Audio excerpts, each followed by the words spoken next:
to In Depth with Academia. I'm your host, Richard Price, CEO of academia.edu. And today, I'm really excited to be sharing something a little bit out of the ordinary.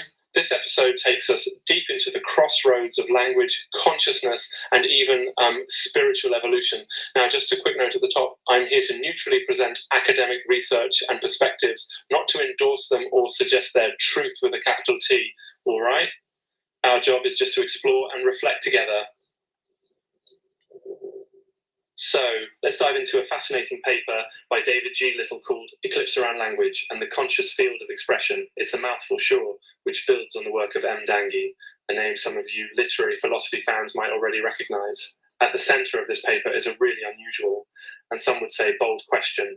Can language be more than just words strung together with grammar? Like, could it serve as a conscious field that merges sound, light, and even memory?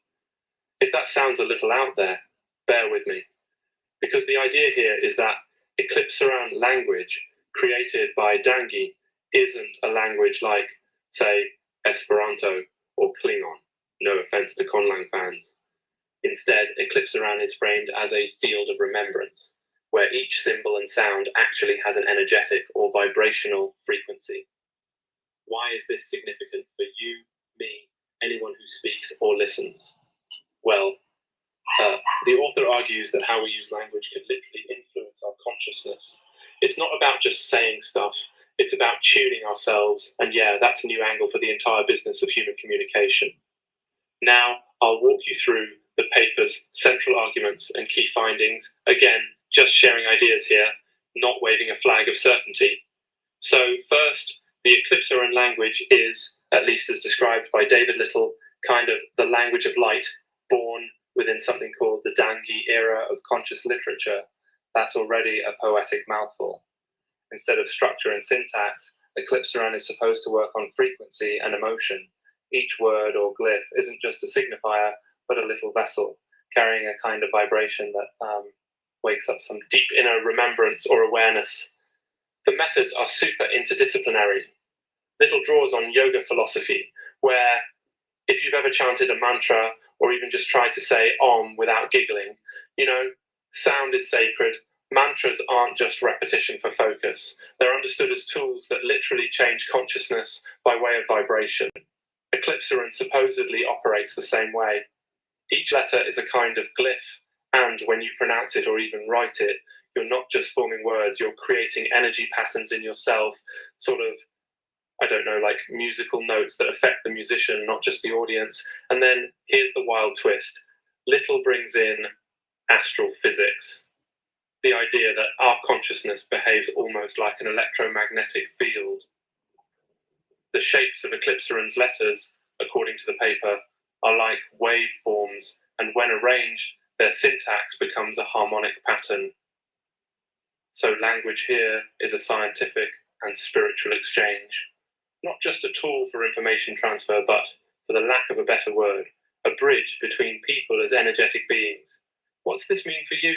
Well, for starters, the research invites us to question what language can be.